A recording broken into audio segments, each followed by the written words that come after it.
غرباء غرباء غرباء. Unfortunately, Islam is the most misunderstood religion in the world. The religion which has the maximum misconception in the world today, it is Islam. And one of the reasons for these misconceptions about this religion, I would say, it is the media. Today we find in the international media, there is virulent propaganda regarding Islam. We find in the international newspapers, in the international magazine, on the radio broadcast stations, on the international satellite channels, on the internet, there is virulent propaganda regarding Islam. And the most misunderstood word regarding Islam, it is the word jihad.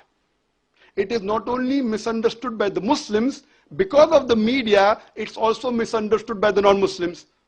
Today, most of the people, whether they are Muslims or non-Muslims, they think that any war fought by any Muslim, for any reason, whether it be for personal gain, whether it be for name, whether it be for fame, whether it be for honor, whether it be for land, any war fought by any Muslim is called as jihad.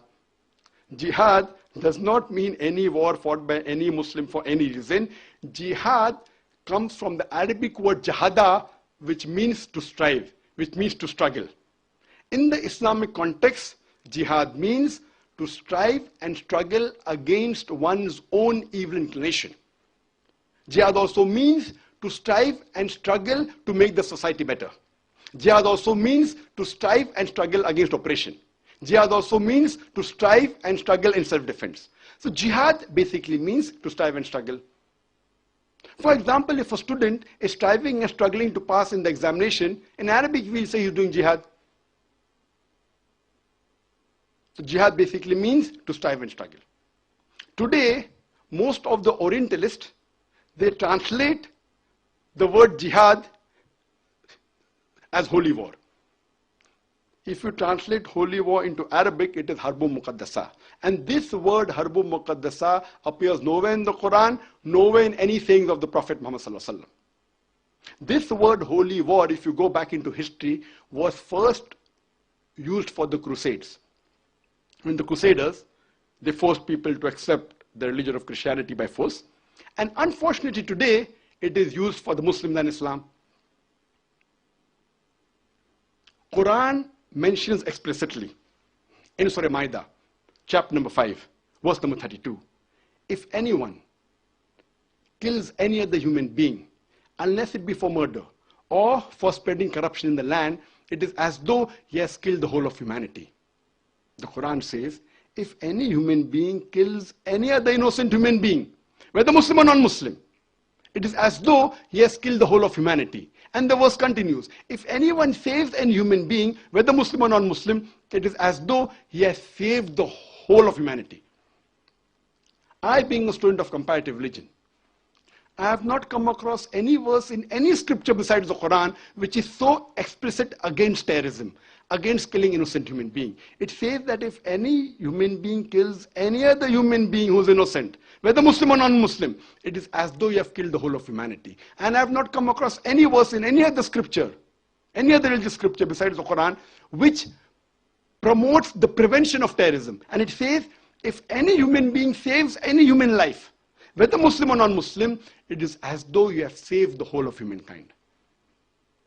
Islam condemns all forms of terrorism. Islam condemns the killing of any innocent human being, irrespective of caste, color, creed, irrespective of which nationality belongs to, irrespective of which religion he belongs to. Islam and I too condemn all forms of terrorism. I also condemn the 9/11, which took place on 11th of September 2001, the Twin Tower bombing in New York, where few thousand innocent people were killed. I condemn the 7th of July 2005, London bombing, where more than 50 innocent people were killed. I also condemn the serial train bomb blast that took place in Bombay on the 11th of July 2006, where more than 180 innocent people were killed. I also condemn the Gujarat massacre, the riots which were pre-planned which took place in Gujarat in India, where innocent few thousand Muslims were killed. I condemn all sorts of terrorism, where innocent human beings are killed, irrespective whether Muslim or non-Muslim. And whatever acts of terrorism which takes the life of innocent human being is to be condemned, including suicide bombing. Now we have, recently in the past few decades, that a person goes, he puts up a bomb, goes in a marketplace, goes in a tube station, on the road, and he blows himself up, and with him takes several other human lives. This act, in no way, this act is not tolerable in any religion, especially Islam. Suicide bombing where innocent human beings are killed is totally prohibited in Islam.